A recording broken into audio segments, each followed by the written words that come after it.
میرے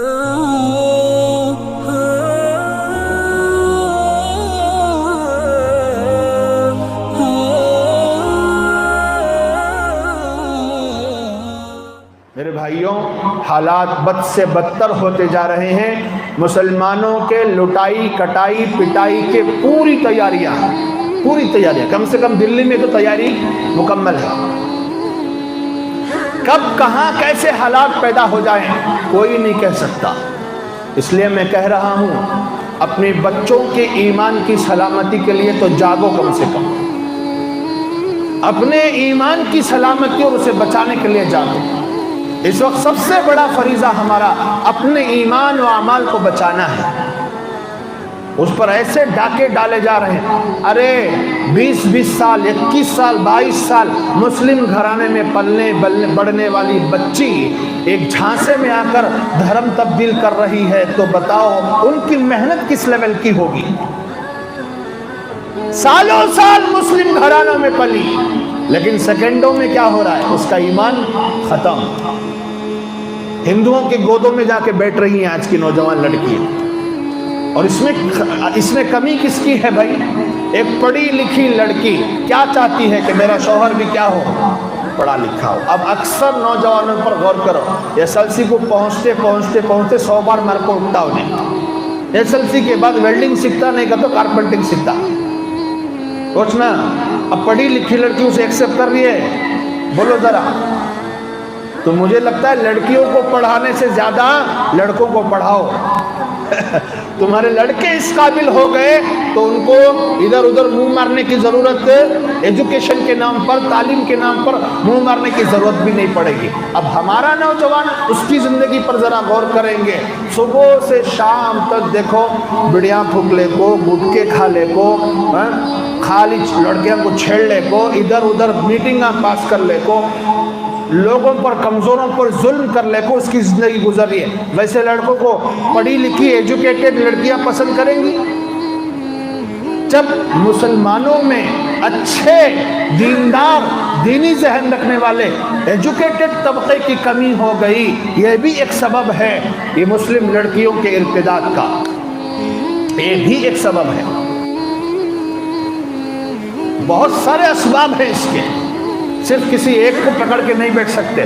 ماں باپ کی کمی ہوئی تربیت میں، بھائی بہنوں میں بڑے بھائیوں کی کمی ہوئی تربیت میں، گھر میں اسلام نہیں تھا، یورپین کنٹریز کے طریقے تھے، یہ بہت بڑی کمی۔ علماء نے ٹی وی اور موبائلوں سے روکا، امت نہیں رکی، بہت بڑا سبب ہے۔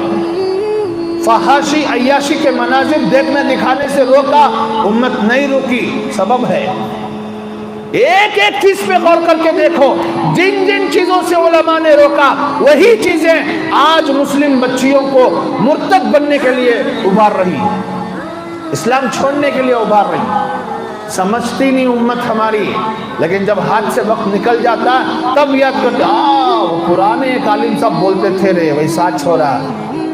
اب یہ ڈائلاگ مار کو کیا فائدہ بھی بوڑھے، کیا فائدہ؟ اب وقت پر روک لیا اگر بچیوں کو، نوجوانوں کو وقت پر روک لیا کہ تمہیں ایک شیر بن کر زندگی گزارنا ہے، اللہ اس کے رسول کا شیر بن کر تمہیں زندگی گزارنا ہے، تمہاری زندگی کا مقصد اللہ اس کے رسول کے نام کا اعلیٰ ہے، اعلاء کلمت اللہ، اللہ کے نام کی سر بلندی تمہاری زندگی کا مقصد ہونا چاہیے۔ آج نوجوانوں کا مقصد کیا ہے زندگی کا؟ پب جی، فری فائر، اب نئے گیماں، مٹھوس ہو گئے نوجوان، مٹھوس۔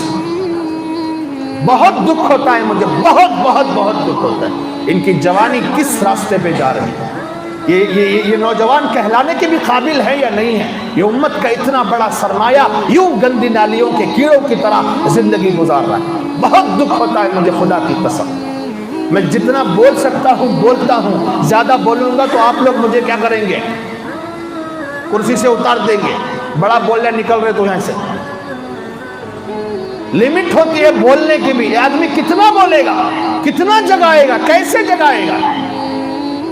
زیادہ بولیں گے تو آپ کو برا لگتا ہے، نہیں بولیں گے تو ہمارا کلیجہ منہ کو آتا ہے، صبر نہیں ہوتا۔ تو میرے بھائیوں اس وقت کا بڑا اہم کام یہ ہے کہ اپنی بچیوں کی تربیت صحیح سے شروع کر دو. گھروں میں اسلام لاؤ. دعوت بعد میں غیروں کو دینا، گھروں میں اسلام لاؤ، گھروں میں اسلام لاؤ. یہ میرا درس سمجھو. اپنی بیوی کو دیندار بناؤ، اپنی بچیوں کو دیندار بناؤ. گھر میں اسلام آئے گا، ہر گھر سدھرے گا، معاشرہ سدھرے گا، قوم سدھرے گی. تب جا کر ہم اللہ کے لیے جینا سیکھ پائیں گے، دین کے لیے جینا سیکھ پائیں گے. ورنہ دنیا دار مسلمان سے اللہ کے لیے جینے کی امید کرنا یہ ایک ایسا خواب ہے جو کبھی شرمندہ قابل کو نہیں پہنچ سکتا. وقت کا اہم تقاضا ہے کہ جو لڑکیاں غیر لڑکوں سے دوستیاں لگا رہی ہیں، ناجائز تعلقات لگا رہی ہیں اور ان کے ساتھ شادیاں کرنے کے لیے تیار ہیں، عجیب عجیب گھرانوں کی لڑکیوں کے بارے میں معلوم ہو رہا ہے کہ ان کی دوستیاں غیروں سے ہیں. دیندار گھرانوں کے بارے میں کالج میں پڑھتی ہے لیکن دوستی کس سے ہے؟ جھیڑوں سے اور چماروں سے، اور اسلام کا خاتمہ چاہنے والوں کے ساتھ ان کی دوستیاں. اگر یہ دوستیاں آگے بڑھ گئی تو آج جو ہو رہا ہے وہی ہوگا تمہارے گھروں میں بھی. اگر عزت چاہتے ہو، عصمت کی حفاظت چاہتے ہو تو میرے بھائیوں اپنے بچوں کو ہر اس جگہ سے روک لو جہاں ان کا ایمان خطرے میں پڑتا. ایسی تعلیم کی کوئی ضرورت نہیں جو تعلیم اسلام سے ہی خارج کر دے، ایمان سے ہی خارج کر دے. ایسی تعلیم کا کوئی فائدہ نہیں. ہم تعلیم کے خلاف نہیں، تعلیم کے خلاف ہرگز نہیں، لیکن وہ تعلیم، وہ ایجوکیشن جو آپ کے بچوں اور بچیوں کو مسلمان تک باقی نہ رہنے دے، وہ ایسی تعلیم کے سر پر مار کر جائیں گے، یا قبر میں آئے گی، آخرت میں بیڑا پار کروائے گی. بات کو سمجھو اور جہاں تک ہو سکے اس کو پھیلاؤ، خوب پھیلاؤ. اللہ کا واسطہ دیتا ہوں، خوب پھیلاؤ. جہاں تک تمہاری پہنچ ہے خوب پھیلاؤ. ورنہ یہ امت بڑی جلد ارتداد کے طرف جانے والی ہے. کوئی نصیحت کام نہیں آئے گی، کوئی قرآن کی آیت سنا دیں گے، گھول کر پلا دیں گے، کام نہیں آئے گا. کیوں؟ تربیت اصل ہے، تربیت اصل ہے. بچوں بچیوں کی تربیت پر آج سے، اب سے دھیان دو. لڑکی ہے پردے پر خوب دھیان دو، اس کی تربیت پر خوب دھیان دو. لڑکا ہے اس کے ظاہری حرکات و سکنت، وہ بال کیسے رکھتا ہے، وہ مونچھ کیسے رکھتا ہے، وہ داڑھی کیسے رکھتا ہے، وہ کس کے طریقے پہ چل رہا ہے، اس پر بھی غور کرنے کی ضرورت ہے. آج کل باپ کیا کر رہے ہیں؟ پیدا کر کے چھوڑ دیتے. نوجوان لڑکا ہاتھ سے نکل جاتا ہے، تب ان کو علماء کی، حضرتوں کی، بزرگان دین کی، اولیاء کی یاد آتی ہے. یہ بہت ہی سنگین مسئلہ ہے. حالات بد سے بدتر ہوتے چلے جا رہے ہیں. آپ کو اس وقت میں دو باتیں امانت کے طور پر کہتا ہوں. ایک، اپنے بچوں اور بچیوں کی تربیت کا سامان پیدا کرو، گھر میں اسلام لاؤ. دوسروں کو بعد میں دعوت دینا. تمہاری زندگی خود دعوت ہے، تمہاری زندگی خود دعوت ہے. گھروں میں اسلام لاؤ، اپنی بچیوں اور بیویوں کو دیندار بناؤ، انہیں پردے کے پابند بناؤ، اللہ رسول کے حکموں کے پابند بناؤ. ایک کام تو یہ ہے. اور دوسرا، ملک کے بدلتے ہوئے حالات کو سامنے رکھ کر میں پوری ہمت اور جرأت کے ساتھ یہ جملہ ادا کرنے لگا ہوں: تمہاری جان، تمہارا مال، تمہاری حیثیت، تمہاری شخصیت، تمہارا تشخص، سب کچھ خطرے میں ہے. خود تیار رہو. بس اب اس سے آگے نہ ہم کہہ سکتے ہیں اور نہ کسی قسم سے سمجھا سکتے. ہر ایک چیز داؤ پہ لگ چکی ہے.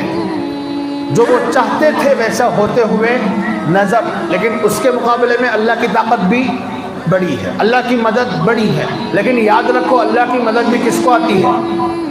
ہم قابل ہیں؟ ذرا سوچو، اپنی زندگی سامنے پھینکو اور اسے پڑھو.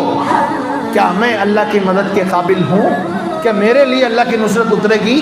میں جھوٹ بولنے والا، میں دھوکہ دینے والا، میں غبن کرنے والا، میں ڈنڈی مارنے والا، میں سودی کاروبار کرنے والا، میں رشوت لینے والا، کیا میرے لیے اللہ کی مدد آئے گی؟ تو جو اسباب ہے اللہ کی مدد کو روکنے کے، اسے ختم کرو. یقیناً اللہ کے دوستوں کے ساتھ اللہ کی مدد ہے، لیکن ہم دوست تو بنے، ہم کیا بنے؟ اللہ کے دوست بننے کی کوشش کریں۔ اللہ مجھے بھی آپ کو بھی عمل کی توفیق عطا فرمائے۔